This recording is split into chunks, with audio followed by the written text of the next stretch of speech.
Nung nag-settle down na, nakuha na nila yung majority, sa kanila na po yung Senate presidency at majority, biglang ang statement po ni Senator Erwin Elegant Tulfo, elegante magsalita di ba? Elegant. So sabi niya, Elegant Tulfo siya. Elegant.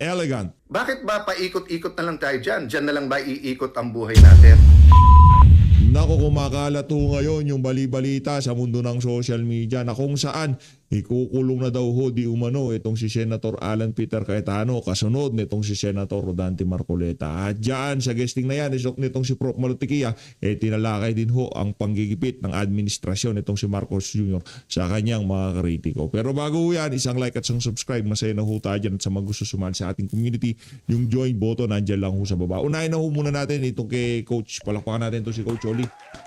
Isa sa mga banateros, isa sa mga talagang inaabangan at sinusubaybayang DDS vlogger ngayong mga panahon na to. May credibility Hindi ko nukumpasan ng isang PCO, di ba? Walang anti-clear dito.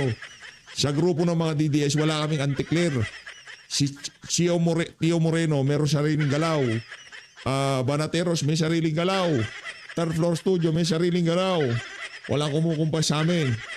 Kumbaga, kapag natsempuhan ka na nasa habang nag-i-scroll kami, nakita ka namin, medyo dispalinghado ka, kagaya nitong si Nima Alicia, talagang mako-content mako-content at mako-content ka. Unahin na muna natin ito kay Coach Oli. Ito, meron siyang isisiwalat. Game! Naku po. Delikado ng impeachment. Alam niyo po kung bakit? Si Cayetano, ikukulong na. Yes, Yari. totoo po yan. Alam niyo kung bakit? Yan ang kumakalat na balita. At yan din ang sinabi ng bubwit ko sa akin. Posible ba yan? Yan ang tanong dyan. Yan ang tanong. Kung posible. Yes po, very possible. Dahil alam niyo po, ang gumaganang batas ngayon ay batas Bongbong Marcos Article 1. Bend the law. Bend the law. Lahat po imposible. Tingnan nyo to. Sinong nakakulong ngayon? Si Marcoleta at si Defensor. Habang laya at nagpapasarap sa bahay niya itong si Martin Romualdez. Sa bahay niya dyan, sa Forbes Park. Nako, matindi ho yan mga kababayan. Abangan ho natin, bantayan natin itong si Senator Cayetano. Ngayon, higit kailanman kailangan itong si Senator Cayetano ang ating suporta. Kaya naman, pakinggan ho natin ang update dito kay Nima. Pambihira ito si Mima. Bigla na lang nagurgur, pambihira talaga. Ito, pakinggan natin ngayon. Hello mga korda, pag-uusapan natin ngayon si Mima Alicia na isang vlogger and influencer na namatay na vlogger ni PBBM, pinagbabaril sa Caloocan. Gusto ko rin i-share sa inyong mga korda kung paano niya inalipusta, pinagtatawanan, pinagmumura, and wini-wish na mamatay si Tatay Digong. And isa pa, yung panira niya kay VP Sara na nabuntis at pumunta si VP Sara sa ibang bansa, pa-travel at pinalaglag kung ano man yung binuntis niya. Ganun po itong vlogger na to. Vlogger siya ni PBBM. Saka sa nakita ko dito mga koradang, hindi ito maglabas ng ganyan kaanghang na mga salita sa mga Duterte, lalo na kay VP Sara and also kay Tatay Digong. Kung hindi ito bayad, ang pagmumura at yung tinatawanan niya si PRRD mga koradang na malutong, tapos i-wish niya na nalagay sa cartoon. Pero sa tingin ko, may involved na pera dyan sa pagkakagurgur na yan itong si Mima Alicia. Marami ko kasing naglalabas ang mga bali-balita ngayon sa social media. Away kickback. Away pera. Siguro itong screenshot na to galing sa cellphone ni Mima Alicia ito. At ngayong mga panahon na to, sa tingin natin kailangan hanapin yung mga nakachat nitong ali na to. Sino ba ang hindi nahatian? Sino ba si Boss B? Sino si Boss B? Boss Bangag? Ganon? Pambihira. Uuwi na maging buto na lang. Ibang klase. Hindi mo itaya ang buhay mo para lang manira sa mga Duterte. Kung hindi ka bayad. Kasi ang pagkaalam ko rin, Yung ibang mga vlogger na kung ayaw mo yung content niya, i-block mo na lang. Eh wala naman ka kaming pakialam sa kanya. Di ba? Ang problema nga dito, pera daw di umano. O yung kaso sa dati niyang kinakasama. Marami siyang issue. Para doon sa abogado na ang daming drama. Kung ayaw niyo siya, yung mga pagkikritisize siya, i-block niyo na lang. I-unfollow niyo. Ang daming drama. Akala mo naman may nanonood kay Mima Alicia. Wala naman nanonood doon. Pambira ka. Mas papanoorin ko pa tong si ate. Ito si ate Neri Eduardo. Mas papanoorin ko pa to. Mabuti pa to. Maganda, maputi. Pambira. Si Mima Alicia mukhang di naliligo. Real talk lang ha. Hindi ko naman sinabing kapugian tayo, di ba? Sinasabi ko lang pa. hindi naman ito mapera.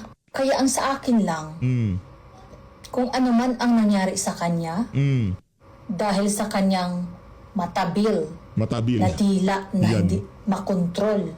Ito si ate Neri, ano yan. Nasa ibang bansa yan. Ate Neri Edward ha, yung tsokolate ko pagka umuwi ka, huwag mo kalimutan. Kung mang-alipusta at pagtatawanan ang isang tao, Actually, yung banat nitong si Mima Alicia, yung tatay mo karton, na iuuwi sa garapon, iuuwing buto. Walang bitaw yun. Hindi, mga kababayan natin, mga DDS, hindi naman nasasaktan doon. Ano ba naman yun? Sali-salita lang. At para saktan mo yung isang tao sa mga ganong klase, kalokohan yun. Di tayo bilib doon sa at ganun. mumurahin ang isang Sali-salita tao, deserve mo day. Kung saan man siya, ngayon, deserve niya. Aray ko, itong si Ate Neri ha. Kalmahan niyo lang. Kalma lang. Diba? O, ito ha. Dinalaw siya ng tauhan ni PBBM. Ano ibig sabihin nun? Palakpak sa inyo, mga kuratsing. Kaya wag niyong gawing katawa-tawa ang isang matanda. At wag i-wish ang mga matanda at mumurahin. Dahil alam mo, malakas sila doon sa taas. Yan. Walang inisip na lang nila is mag-pray para doon sila mapunta kay God. Kaya ang lahat ng nangmamak kay PRRD, binalikan sila. May kapalit. Kaya yung vlogger ni PBBM na nagsabi na hindi yan karma. Kasi ang karma is natural na pagkamatay. Hindi totoo yan. Mali ka dong. Pag meron kang ginawang hindi maganda na baril ka man o normal na kamatayan, ang tawag niyan is karma. Kang pasikat. Kuya Juan. Galit. Nagalit nyo to si ate. Okay, siya na kahit ano ho tayo. Live niya ho ito ngayong araw ng Sabado. Okay? First and foremost, gratitude in our heart. So first and foremost, payagan niyo po ako magpasalamat sa Panginoon Diyos. Yan. Kahit ano pong struggle, kahit anong hirap, kahit anong disappointment sa atin mind, God is sovereign. He has a plan. He has a plan for you. For each one of you who is watching now. Karamihan ng mga Duterte supporter, yan lang pinanghahawakan natin. Merong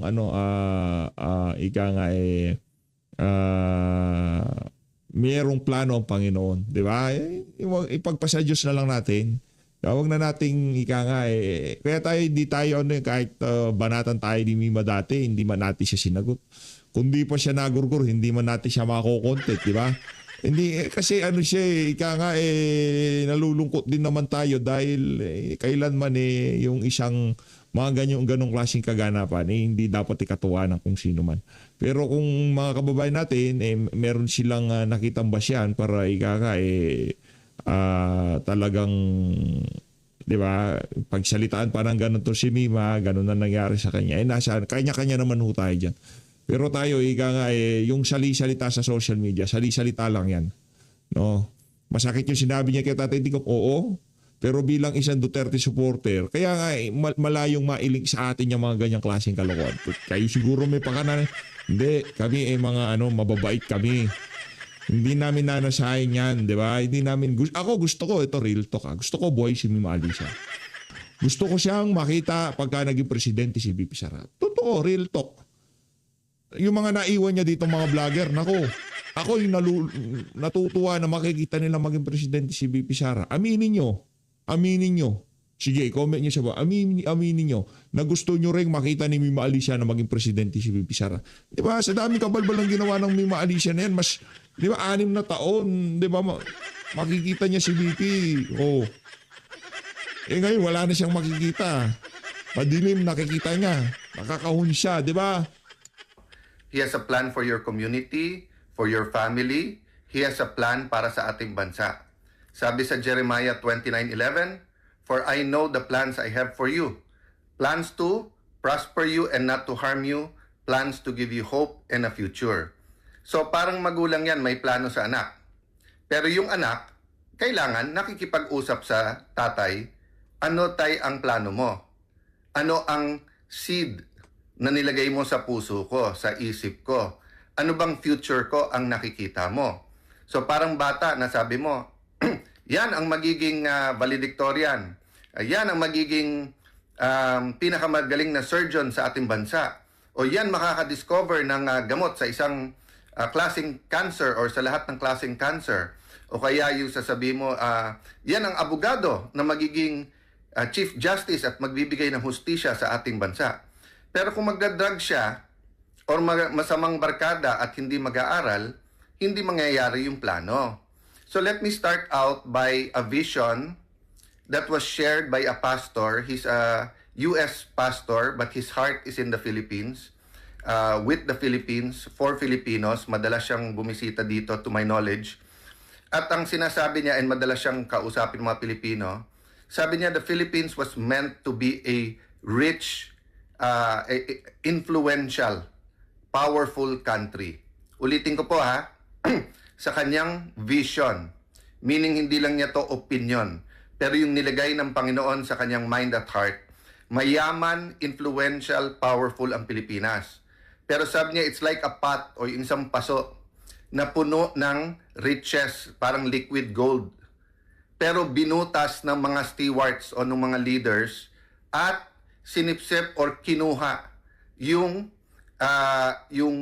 treasure for themselves, no? He told me this February 25, 2025. So way before the mahiya naman kayo speech. At sinabi nga niya doon, magkaka-shaking, but don't worry, kahit na grabe yung shaking sa politika, it will bring a revival. It will bring young people who will start their hearts will be pointed towards the Lord. So may hope po, may hope.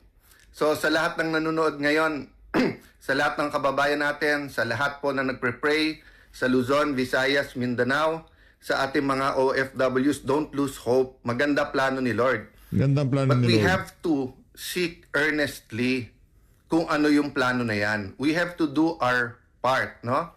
Fe Infante, Paul Maquinto, Nuke Wena, Rice, ganda pangalan na, Rick Demart, Factoran, Godspeed din sa'yo. Juliet Machan from New Zealand. So guys, first message ko sa inyo today, maganda future ng ating bansa. We have to take hold of it.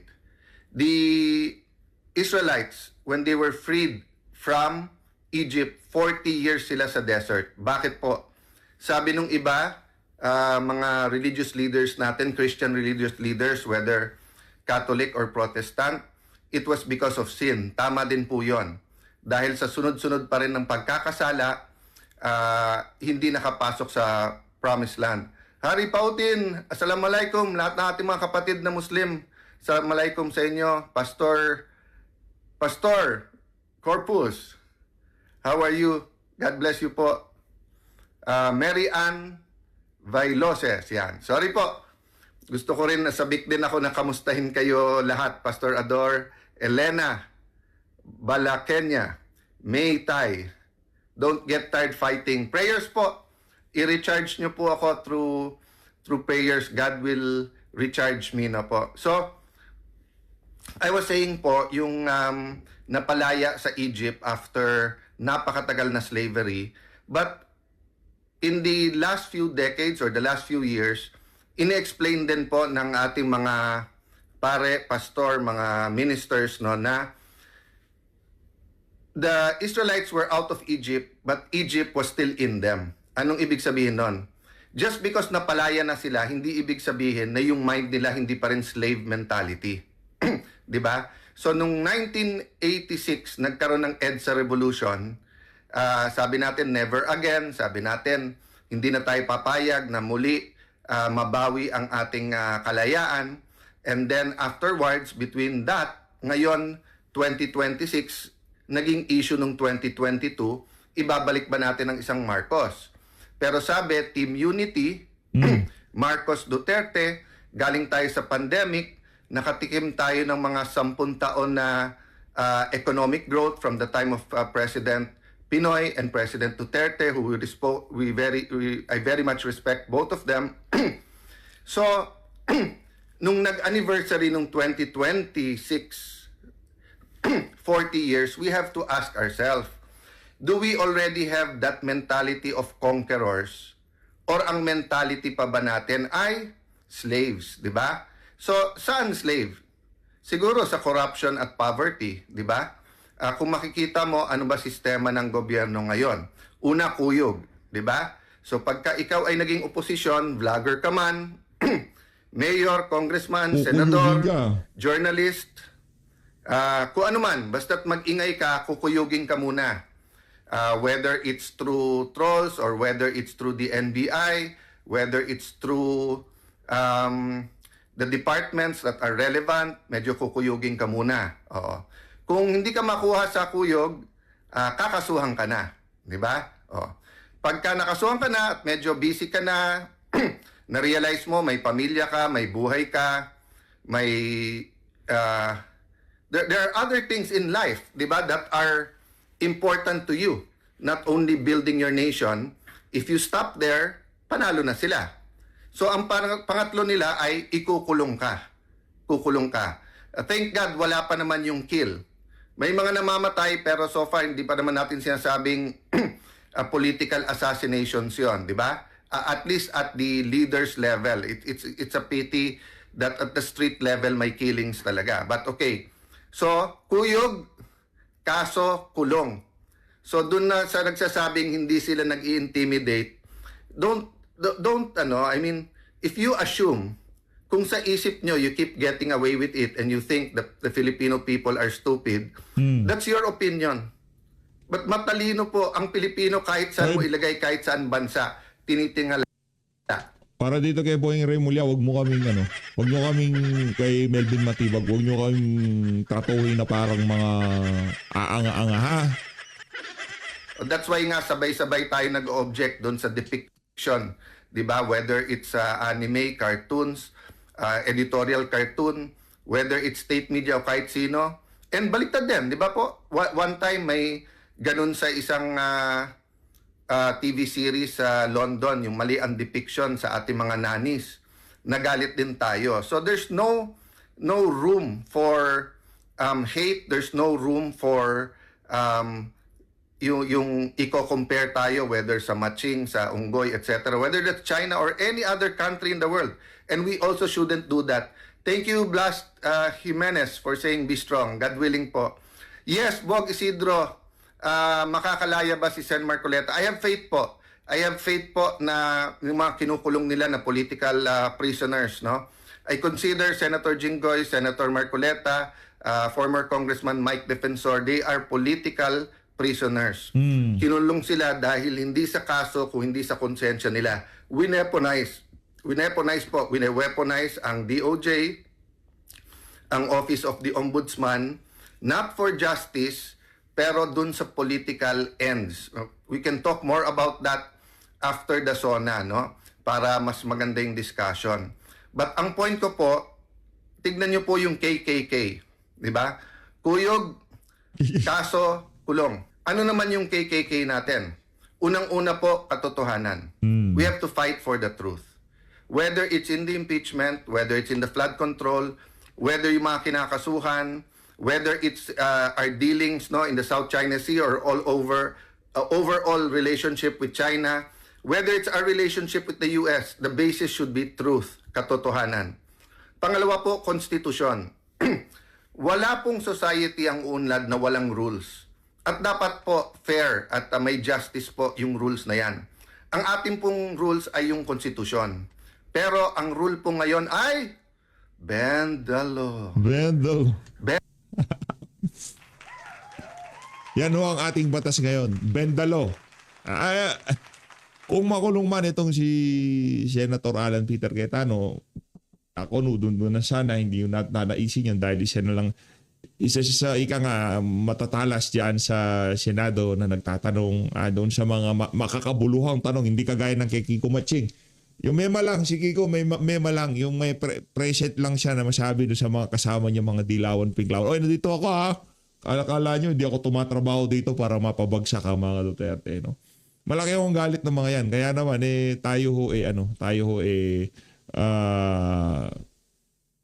tuloy-tuloy lamang sa pagsuporta dito kay Senator Alan Peter Cayetano. Maging yung mga kasamahan niya dyan, ay yung mga siraulong senador, inanais ko talaga nilang maubos na yung mga oposisyon sa Senado. Sa totoo lang, yung mga kasama ng mga siraulong senador, ninanais ko nila yun.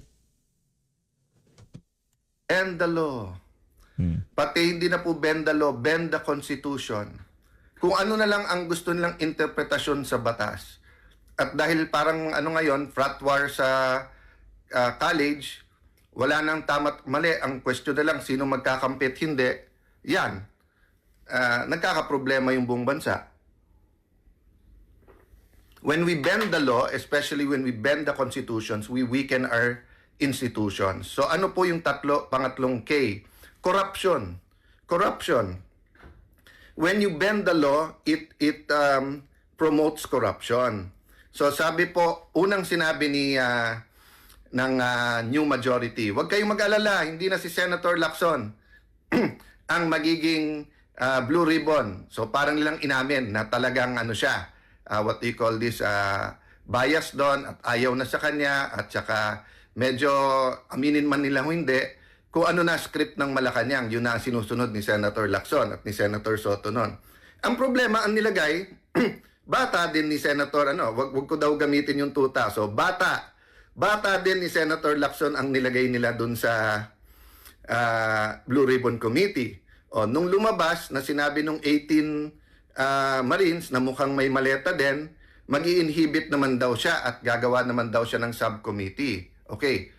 Nung nag-settle down na, nakuha na nila yung majority, sa kanila na po yung Senate presidency at majority, biglang ang statement po ni Senator Erwin Elegant Tulfo, elegante magsalita di ba? Elegant. So sabi niya, Elegant Tulfo siya. Elegant. bakit ba paikot-ikot na lang tayo dyan? Dyan na lang ba iikot ang buhay natin? So makikita nyo po, dina-downplay na. So suddenly, it's not the biggest scam in terms of both yung pera, magnitude, at kung sino mga kasali dito. Di ba? Suddenly, hindi na. Kasi bakit naman dyan iikot ang mundo natin? Ibig sabihin, move on, pabayaan nyo na. Okay. So, nung nag-start na at medyo happy na sila na impeachment mode na tayo, mukhang hindi natutuwa sa pagtatanong ko, pagtatanong ni Senator Amy, lalo sa pagtatanong ni Senator Pia at saka yung strict adherence namin sa law. Note ha, paulit-ulit. Sabi ni Senator Tito Soto, paraphrase, but basically sinasabi niya, anong rules? Ayaw nung Pinoy na technicality. Gustong gawin entertainment yung impeachment rather than trial. Gulat na gulat ako, pinangalawahan to. 'Di ba nung last session namin, last trial date, sabi parang basically inulit in a lawyerly way ni Senator Pangilinan. Lawyer siya eh. 'Di ba? Alam naman niya that there is procedural due process. So sabi nga po sa akin ng isang pulis, sir, pinarating sa akin, sir, buhay namin, araw-araw tinataya namin. Nandun sa kalye, huhulihin namin. Ilan beses kami pababalik-balikin sa korte? Ilan buwan yon umaabot ng taon? Tapos biglang makakawala, tatawanan kami on a technicality. Tapos manunod kami ng impeachment, sasabihin, impeachment to, wag tayong technical, Vice President. So ano pa kaya yung ordinary pickpocket? Ano pa kaya yung ordinary na mga salisigang, yung mga nambubudol? Paano pa yung mga nambabastos sa ating mga kababayan sa kalye? Technicality, hindi importante. Bakit sa korte importante ang technicality? Guys, gusto din namin matapos na yung impeachment. But it is a trial. It is a court. So we have to act that way. Kaya gulat na gulat ako that a lawyer will speak that way. Having said that, balik tayo kay Erwin Tulfo. So sabi niya, ngayon, relax lang, relax. O, kayo po sumagot. Relax daw, dadating tayo dyan. So ibig sabihin, hintayin natin timing nila sa flood control. At marami na naman daw nakakasuhan. Okay. Remember, I'm the only one, at least I remember, at that level, Senator Patas, na nagsabi, siguro sa laki ng problema na to, sa magnitude ng corruption na to, at sa dami ng kasali dito, baka maganda yung buong generation natin ng politiko mag-resign at isang eleksyon bawal tayong tumakbo lahat. Tahimik si former Senate President Trilon, tahimik. Former Senate President Si Dirilon sigurado tatakbo yung next election. Coco Pimentel, 10,000%. tahimik. Si former Senator Dick Gordon, tahimik. Lahat sila tahimik. Yung wag muna tayong tumakbo. O nung naging Senate President ako, talking head sila bigla. Pare-pareho ang tahol. Kung ano sabihin ng Malacanang, pag sinabi ng Malacanang tahol, tahol naman ng tahol, di ba? So, makikita nyo, ganito din po pagdating sa flood control. Sabi po ni Senator Erwin, ano na ba ebidensya? Sino na bang witnesses? Sobra naman ikaw, Senator. Alam mo, pumunta ka sa radio o TV booth mo, papilain mo ang taong bayan, baka isa-isa kang kung ano sabihin sa'yo sa mukha mo. First and foremost, sinabi ng ombudsman, pwedeng gamitin yung sa 18 Marines, di ba? O, tapos iniisa-isa pa. Napakinggan nyo pa kahit once. Hindi, dinidismiss nyo na. O, pangalawa, yung sinasabi po na Bersamin files. O, hindi naman nag-testify na eh. Pati yung key witness na ginagamit ng gobyerno ngayon, nung sinabing umabot hanggang sa presidente, ang sagot, si Senator Lacson na, hindi na yung witness ang sumagot. Okay, sinabi natin po sa mga ahensya ng gobyerno, pati DPWH, mag-submit sa atin. Ano ba talaga, Ghost? Ano po ang mali lang ang pagkagawa? Alin ang substandard? Hanggang ngayon, sinabit ba sa atin? O yung ICI ba, yung NBI, yung DPWH, lahat sila nag-imbestiga, sinabit ba sa atin? Mag-iisang taon na. So pagkakakampi, may pagkakataon na ayusin muna para hindi magmukhang ghost, ganun ba? O yun ang lumalabas sa internet, sa lahat ng discussion. Kung yan ay 1, 2, 3 buwan, pinagtatanggol ko pa kayong lahat eh. Ang problema hindi na eh, mag-iisang taon na, inventory lang, maglabas lang kayo, ano ang budget ng 2023, 24, 25. Saan napunta yan? Nagawa ba? Hindi. So, pagdating po sa witnesses, marami po, siguro kung 4-5 hearing lang po, nakapila na yan. At even kung gamitin natin witnesses yung DOJ at saka yung NBI, DBM, may lalabas dyan. Ang problema, tatamaan si Senator Erwin. Diba? Kaya nga kinakanti-kante, medyo pinopoke bear ni Senator Lacson nung umpisa yan sa isang kontraktor. And then, syempre, sa party list nila. So, napakarami yan. I won't go into details now. But, I want you to think about this weekend. Anong KKK ang gusto nyo? Kuyog, kaso kulong, or katotohanan, konstitusyon, at paglaban sa korupsyon? We have 2 choices. Pray, be active, discuss, kumilos po tayo. Parating na po talaga yung panahon na basta't kaaway nila, ikukulong nila, mga kababayan. Yan na po talaga ang pattern. Kuyog, kaso, kulong. Yung kaso po na yan, targeted na po yan, weaponized na yan. Kahit ano sabihin mo, di kahon na yan. So, ganyan din po sa impeachment. Sabi nila, 2/3, 16. Tingnan nyo po, tingin ko hindi pa tapos yan. Tingin ko may panghihilot pa na mangyayari dyan. Last, bakit yung timing? Kasi po, dapat Wednesday yung botohan, ginawang Monday dun sa subpoena nung records ng Anti-Money Laundering Council, ng BIR at bangko. Napaka-importante to sa impeachment po both ni President Erap at sa impeachment ni Chief Justice Corona. The bank records, documents like this played a crucial role. Ang problema, pinag-uusapan pa namin whether it's a fishing expedition or kung it passes the test ng pagiging definite, no? Kung ano po yung particulars na hinihingi. So sabi nila, hindi, basta katotohanan, ilabas na. O di ba ang daming tumaas ng kilay nung sinabi ni Senator Erwin na yung 400 million sa SALN niya, more or less, yun yung narinig kong amount. Ang sabi daw is yung amount na yan, kinita niya nung nung media. Nagsalita si Jason na napakatagal niya sa media and he was on prime time. Wala pa siyang kilala ni isang media na ganun kalaki kinita. So pwede na ba natin patawag ang BIR at tignan lahat ng tax ni Senator Erwin? Pwede na ba natin patawag ang AMLA at mga bangko? Ganun din kay Senator Lacson, di ba? Ano yung actual? I didn't really pay that much attention pero parang dumoble yung kanyang SALN tapos sinabi niya sa negosyo. So, we're giving him a chance to explain. Nag-explain siya kahit walang nagtatanong. Pero ang tanong ko, ngayon ba pinapakuha natin yung AMLAC, yung pinapakuha ba natin yung BIR records niya, yung bank records, or pinapapaliwanag muna natin?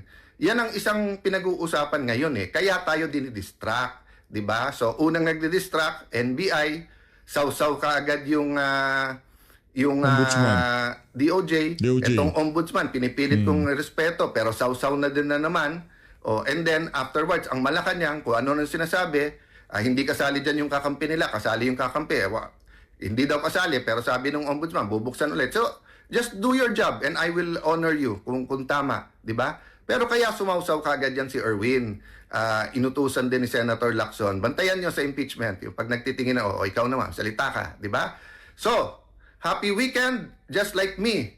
Itanong natin, who let the dogs out? Yung attack dogs, nandyan So, once na nandyan na yung attack dogs, let's not be distracted. Ako, mag-aaral ako. Napakaraming dokumentong dala ko. I started, I think, 1 o'clock, 1:30 in Pagpapanalangin ho natin itong si Senator Alan Peter Cayetano. Punta na ko tayo kay Atty. Vic Rodriguez.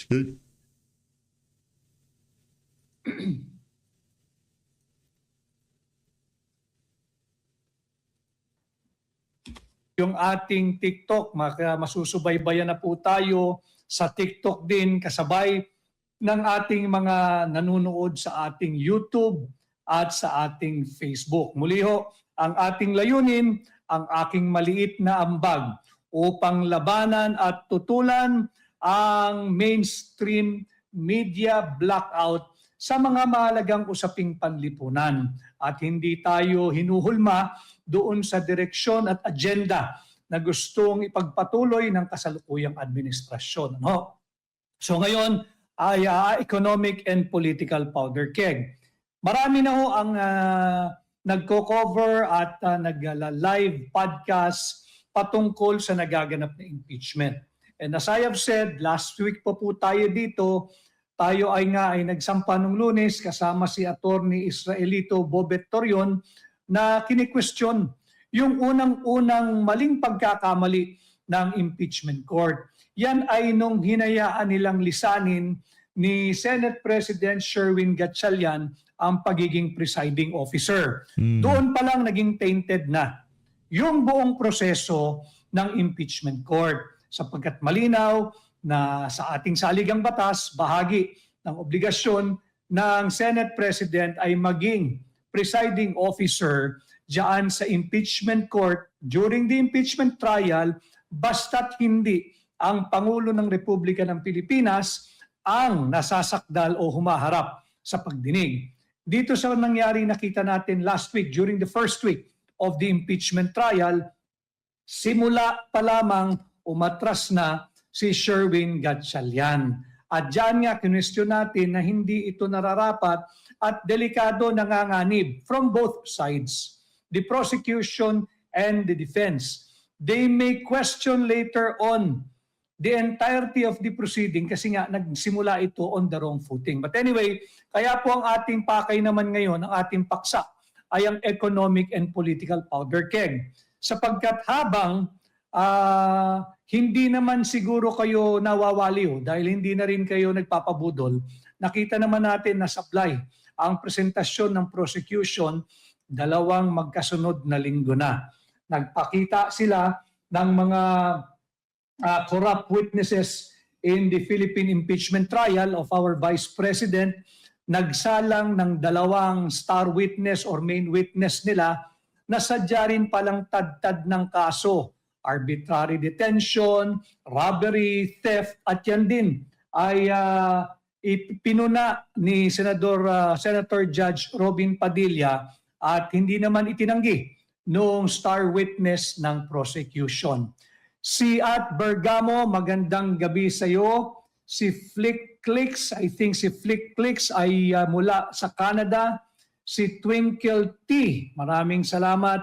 Susan Padin, maraming salamat. Sana ho pagbigyan ninyo ang aking munting hiling na patuloy po kayong mag-comment, mag-like, mag-share, paki-share po ninyo upang makaabot sa higit na maraming Pilipino upang sa ganon maging bahagi din sila ng mga malalalim na usapin dito sa ating pahina sa Facebook at sa YouTube. At mag-follow po kayo at mag-subscribe din ho kayo. At Abacada XYZ, a blessed day to you too. Maraming salamat. Ang reminder ni Flickclicks interview from Canada. Yes, we'll schedule it, Flickclicks, for the interview dyan sa Canada. Maraming salamat. Si Eric Vilbar, maraming salamat. Alex Naupan, kasama rin natin.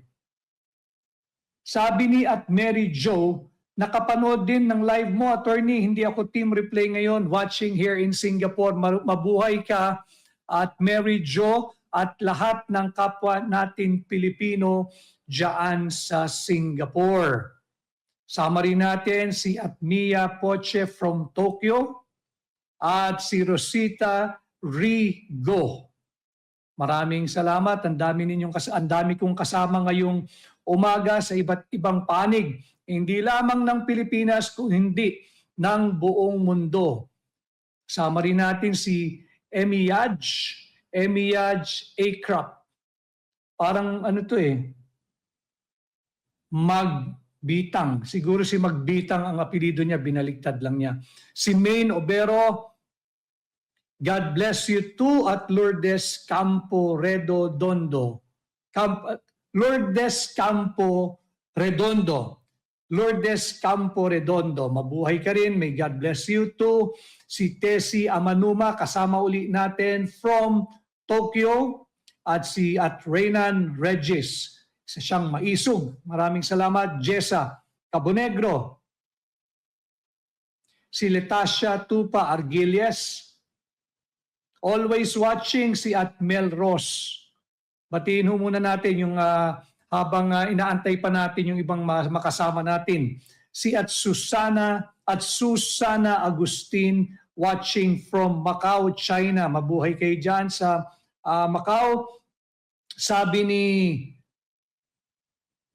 at Essentials of Logistics Management. Wow.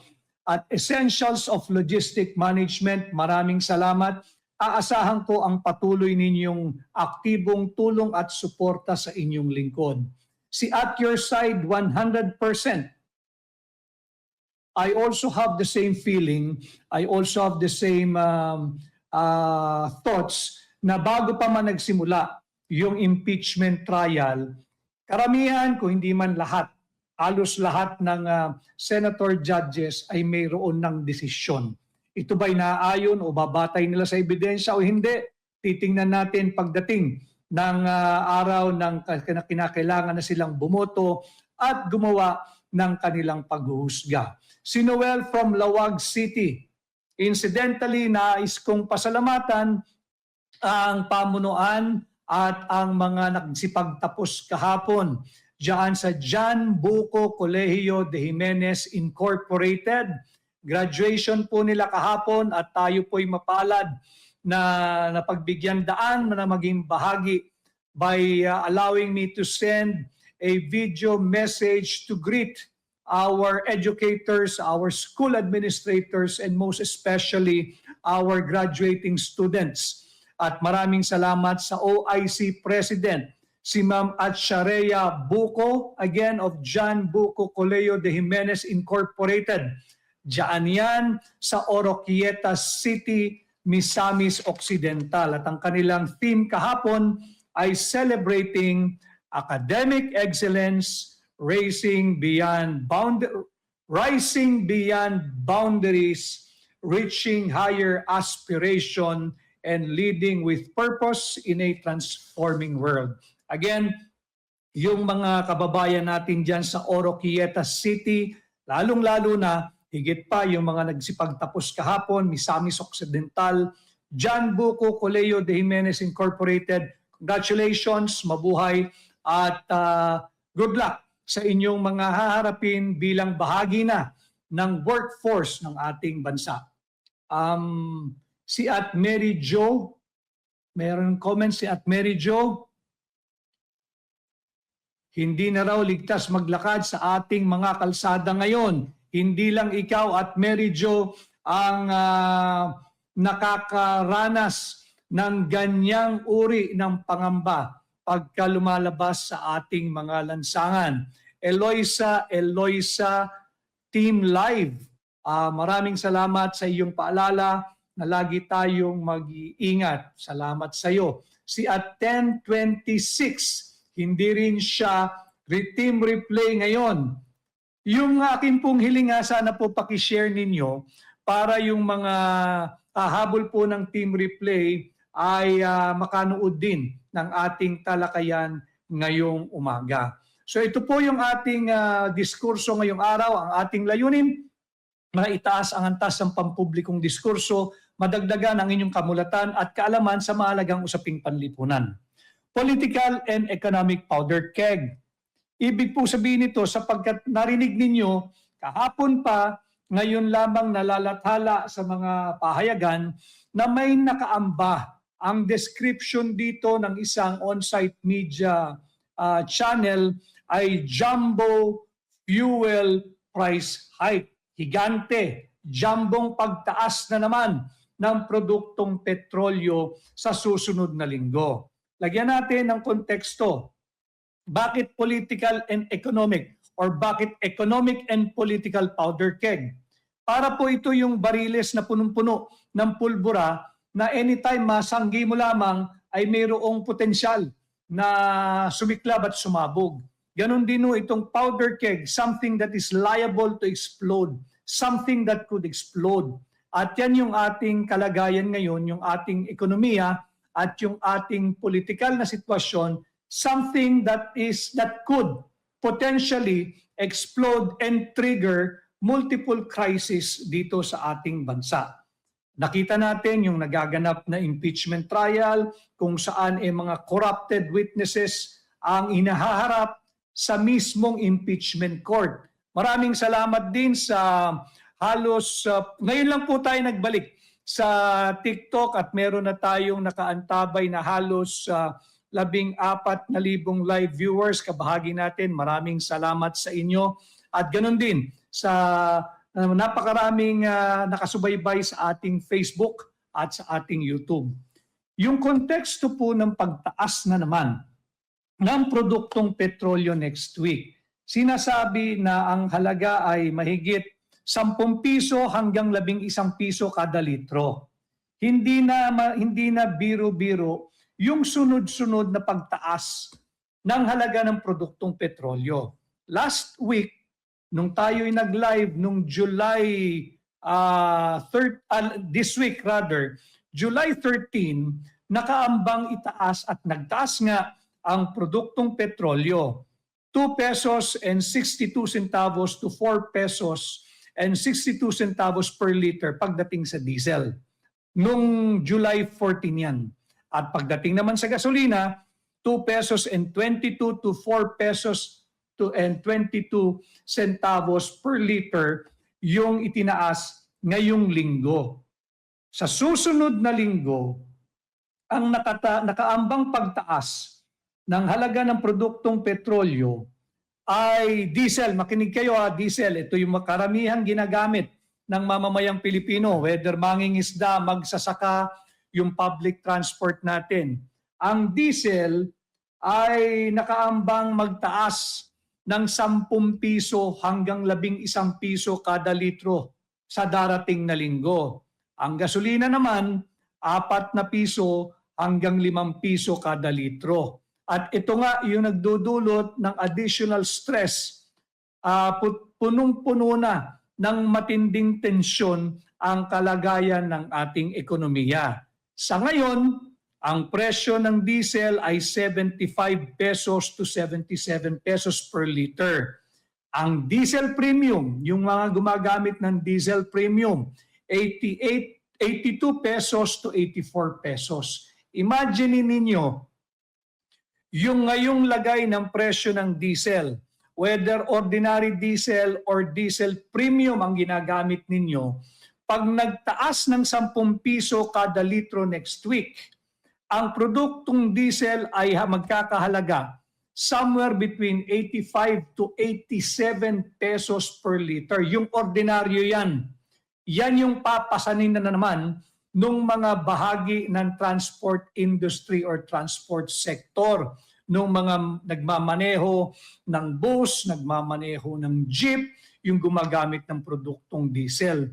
At yung may mga sasakyan naman, yung medyo, kung meron pa, yung medyo nakakaluwag sa buhay, kung gumagamit kayo ng diesel premium, yung 82 to 84 pesos per liter ninyo this week, pag tumaas ng 10 piso kada litro hanggang 11 piso kada litro next week, ang magiging halaga ng diesel premium, 92 to 94 pesos per liter. Balik na naman tayo doon sa inabot natin na napakataas na presyo nung buwan ng Marso, nung unang buwan nang sumiklab ang digmaan sa pagitan ng Estados Unidos, Iran at Israel. Ngayon naman, over the weekend last week at hanggang ngayon, magwi-weekend, nagpapatuloy ang palitan ng atake, yung wave of strikes sa pagitan ng Iran at Estados Unidos. Patuloy itong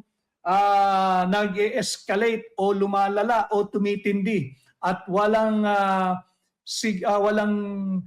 signal that it will de-escalate anytime soon. So yung memorandum of understanding nila, basura na yon. Nauwi na silang dalawa ngayon sa memorandum of misunderstanding. At ang problema natin, dahil nga 95% of our fuel products are imported mostly from the Middle East, eto na. Andyan na naman ang ating pagtaas ng mga produktong petrolyo.